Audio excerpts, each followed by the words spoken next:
Bongkar nilai SNBP untuk jurusan STEI ITB. Wah, kira-kira berapa sih nilai rapot untuk bisa lolos di STEI ITB? Cek video kali ini yuk.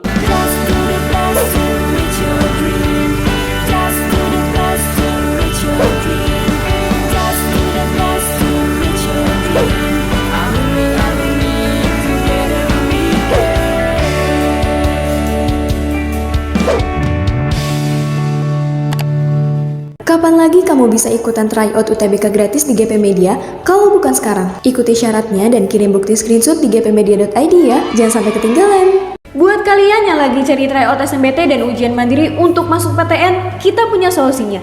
GP Media menyediakan tryout SNBT dan ujian mandiri untuk beberapa PTN ternama di Indonesia. Mulai dari harga 10.000, kalian sudah dapat ribuan soal prediksi, video pembahasan, dan ada kelas online juga loh.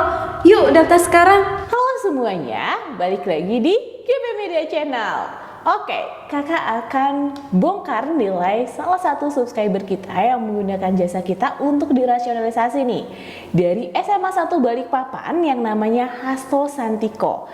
Kakak udah minta izin juga dari pihak orang tuanya dan juga dari pihak yang bersangkutan untuk dibongkar nilainya dan menjadi inspirasi buat teman-teman semua dan para subscriber yang nonton video ini. Disclaimer ya, untuk rasionalisasi ini berdasarkan prediksi dari seluruh tim GP Media yang menganalisa berdasarkan dari tahun-tahun sebelumnya dan juga dari peraturan-peraturan yang terbaru yang diberikan oleh pihak penyelenggara. Kebetulan aja dari pihak Hasto Santiko ini minta dirasionalisasiin untuk 2 jurusan.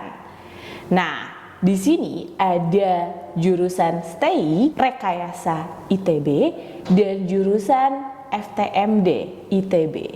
Ya, jadi kalau STEI udah tahu dong ya, Teknik Elektro dan Informatika itu ada 2 jenis, ada yang rekayasa dan ada juga yang komputasi. Salah satu murid kakak juga ada yang udah keterima di jurusan STEI ITB.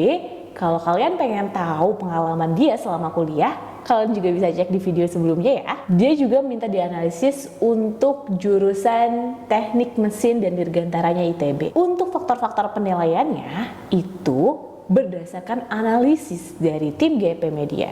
Faktor-faktor ini akan berubah sewaktu-waktu di tahun berikutnya berdasarkan dari peraturan resmi pihak penyelenggaranya juga. Jadi belum tentu faktor-faktor ini akan ditampilkan di tahun berikutnya lagi. Dan yang sekarang itu adalah faktor yang kita analisis untuk tahun 2023 kemarin. Kalau kalian tahu secara garis besar, pihak penyelenggara hanya memberitahu terkait dengan faktor dari segi akademik dan faktor dari segi non-akademik ataupun prestasinya. Tetapi analisis dari tim GP yang dilakukan itu lebih menyeluruh. Tidak hanya berdasarkan 2 faktor itu, tapi secara keseluruhan. Yang pertama, ada faktor mata pelajaran pendukung. Karena memang sesuai dengan peraturan yang resmi dari pihak penyelenggaranya, SNPMB, bahwa ada pelajaran pendukung nih yang harus sesuai dengan jurusan yang diambil. Mata pelajaran pendukung itu berarti untuk STEI R itu adalah nilai tertinggi untuk mata pelajaran kimia ataupun fisika dan matematikanya. Nanti kita lihat ya nilai rata-rata dia secara keseluruhan untuk mata pelajaran dia di sebelah kanan ini.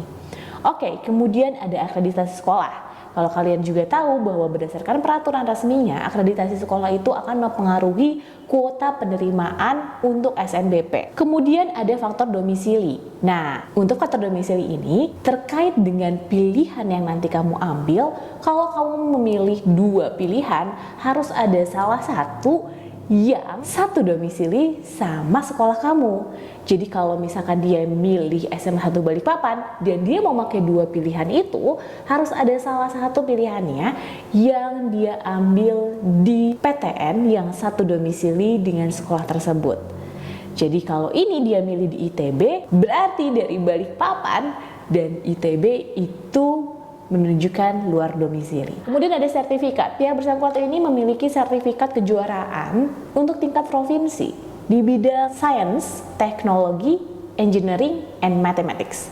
Dan dia juga memiliki kejuaraan walaupun mungkin hanya harapan kedua, tetapi tingkatnya itu adalah tingkat provinsi. Jadi itu menjadi poin juga ya buat prestasi di luar bidang sekolah. Kemudian ada faktor alumni nih. Kalau kita lihat mungkin secara garis besar memang sama, tapi kita sudah diskusi sama pihak yang bersangkutan bahwa untuk FTMD ini dari 5 alumninya yang keterima ITB itu ada 2 orang yang keterima di jurusan yang sama, FTMD ITB. Sedangkan untuk yang STIR ini ada 5 yang keterima di tahun lalu, tetapi tidak ada yang keterima STIR. Yang keterima itu di 2 tahun sebelumnya. Makanya nggak kita masukkan ke sini. Jadi yang dimasukkan itu hanyalah alumni di tahun sebelumnya banget.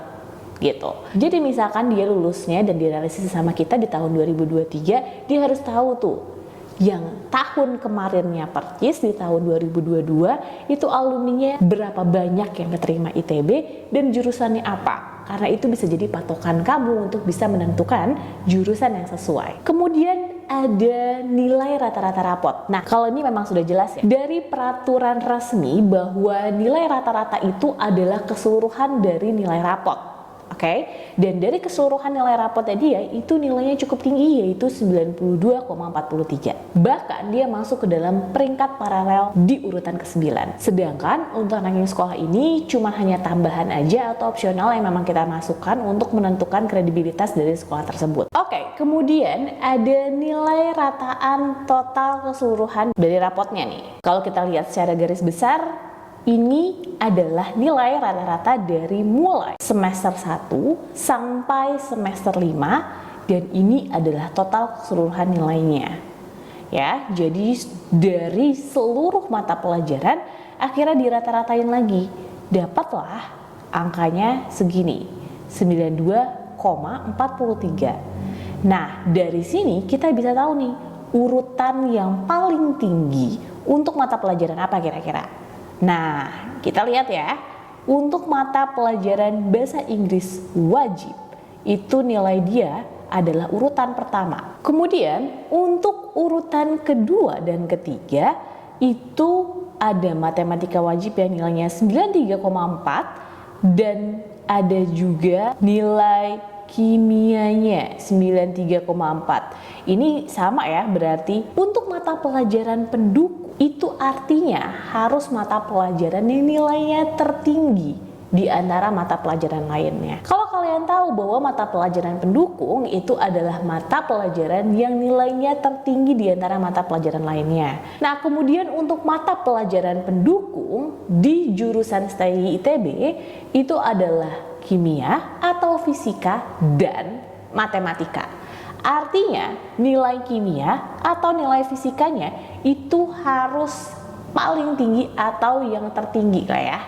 Kemudian dan nilai matematikanya. Nilai matematika wajibnya dia 93,4, matematika minatnya 91,8. Oke, bisa kita katakan juga ini merupakan nilai yang cukup tinggi untuk bisa lolos di STI ITB. Jadikan ini sebagai gambaran buat kalian yang mau masuk dan lolos jalur SNBP di STI ITB. Oke, kita juga bisa ngelihat grafik perkembangan nilai rapotnya dia nih.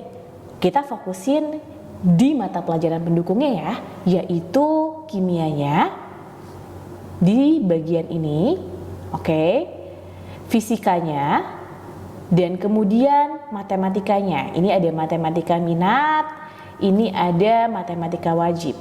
Oke, kita fokuskan kepada mata pelajaran pendukungnya.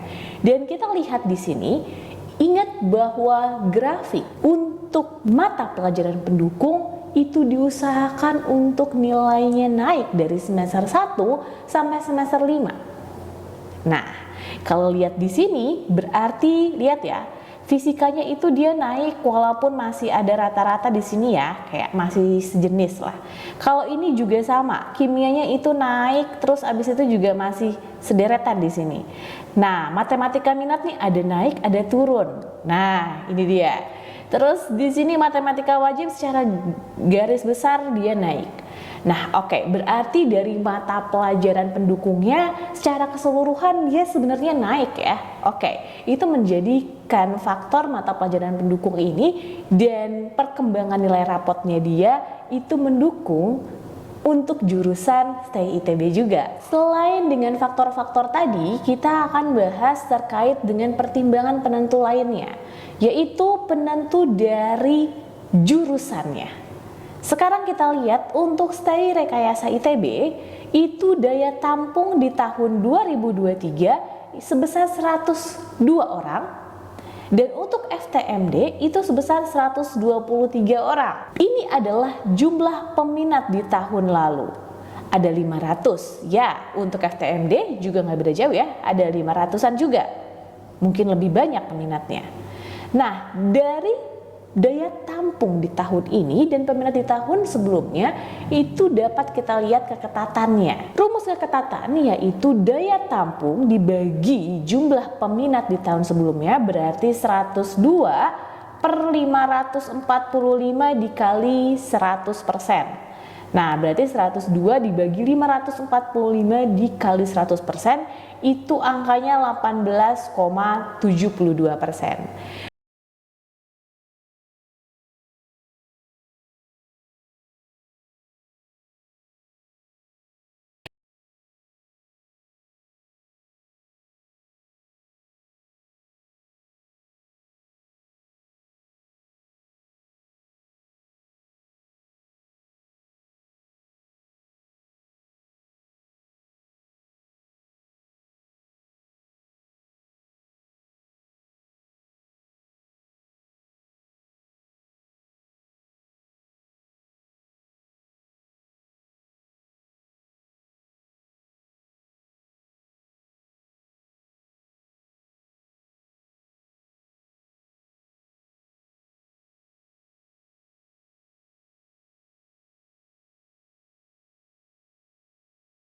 Ini dia lebih longgar karena nilai keketatannya lebih besar. Artinya dari 100 orang yang mendaftar ada sekitar 22 orang yang akan keterima.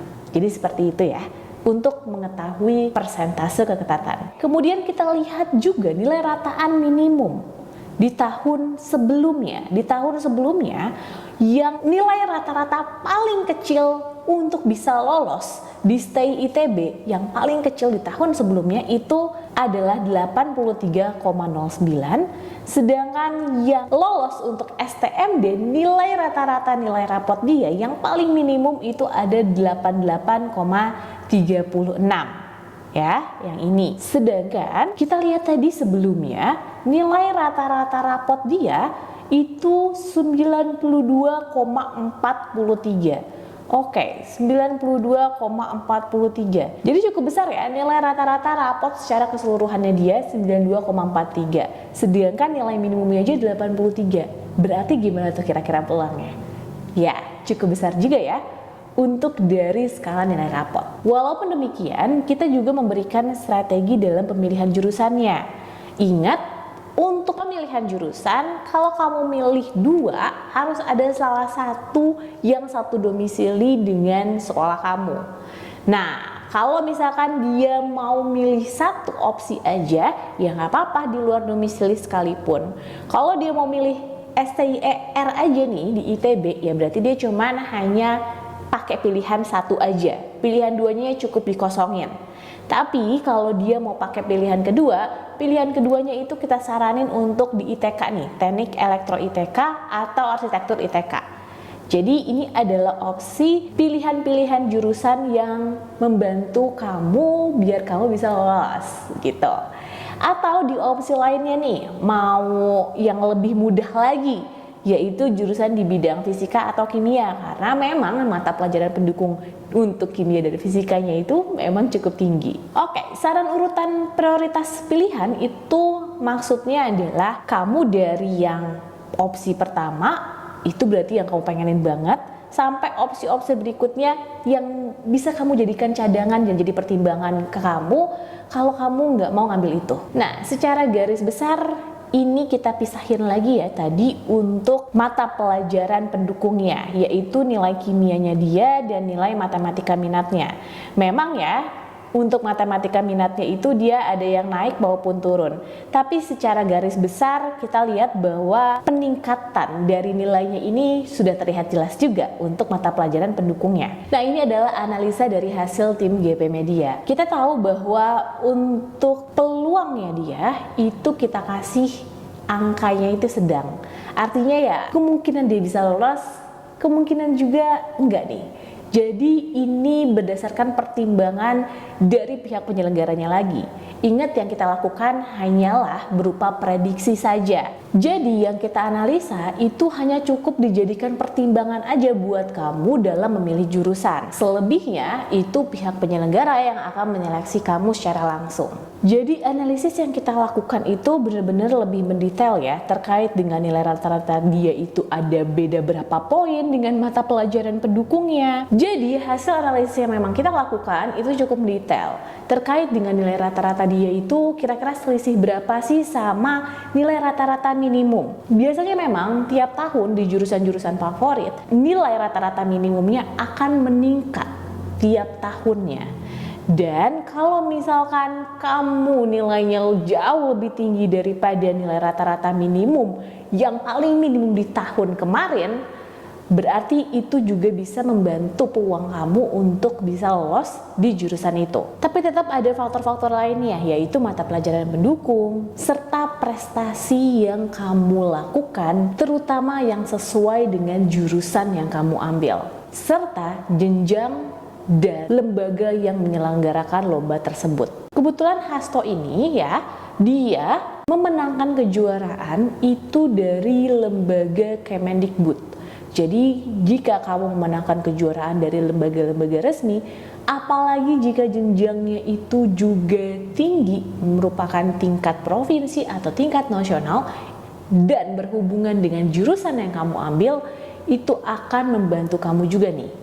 Jadi jangan berpatokan pada satu faktor aja, jangan berpatokan hanya ngelihat nilai doang nih, tapi tetap yang dilihat adalah prestasi serta faktor-faktor lainnya. Secara garis besar, analisis yang kami lakukan itu dari nilai kamu dan faktor-faktor yang lainnya. Akan tetapi ada juga nih yang berdasarkan ranking paralelnya. Nah, kamu harus tahu apakah yang di atas kamu atau yang bahkan nilainya ada di atas kamu itu memilih jurusan yang sama atau tidak sama kamu. Kalau dia memilih juga, artinya kamu memiliki persaingan antara kamu dengan dia untuk jurusan yang sama. Persaingan itu pun dilihat dari faktor-faktor pendukung lainnya. Berarti ada kemungkinan lagi yang bisa berpengaruh dari kelolosan kamu tersebut. Untuk saran pengurutan prodi, ingat di sini kita saranin kalau misalkan tetap mau milih yang luar domisili aja, cukup di pilihan pertama aja, pilihan keduanya kamu kosongin.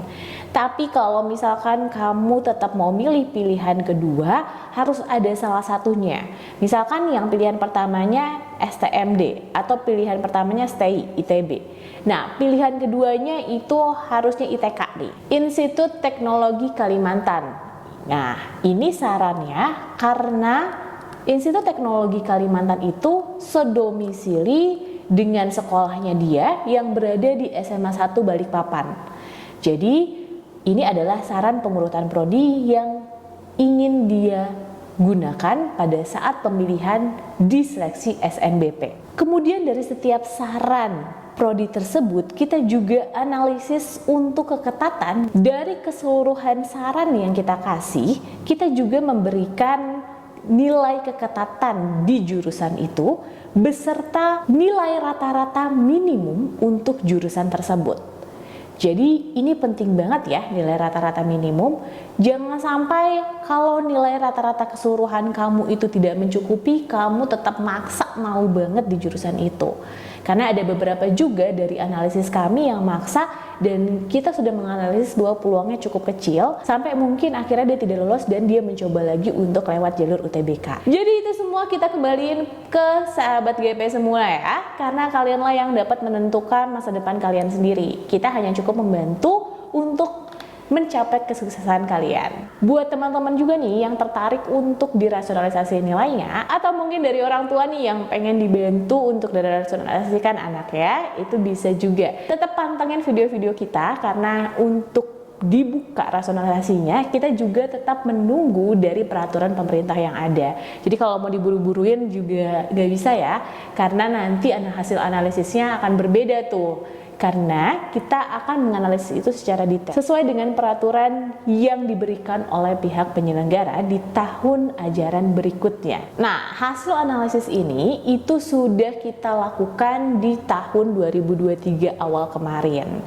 Jadi kalau misalkan kalian yang mau bersiap untuk lolos lewat jalur SNBP, mendingan kalian juga tingkatkan kemampuan kalian di bidang prestasi kalian dan juga nilai-nilai rapot kalian itu ditinggiin lagi biar dapat peluang untuk bisa lolos di SNBP. Dan alhamdulillahnya dari peluang yang sedang ini dan hasil dari rasionalisasi kita yang membantu anak dari salah satu subscriber kita nih ya, yang akhirnya dia keterima di Stay ITB. Ya, mungkin sebelumnya dia juga minta untuk ngambil UGM atau ITS. Nah, di sini dia memberitahu ya bahwa ada juga nih peringkat keduanya yang mau ambil ITB Stay R juga. Jadi kalau misalkan peringkat di atas dia mau ngambil jurusan yang sama-sama dia harus mikir lagi nih untuk pilih jurusan yang lain, karena artinya kamu akan bersaing dengan yang rankingnya di atas kamu. Tapi akhirnya yang peringkat kedua ini dia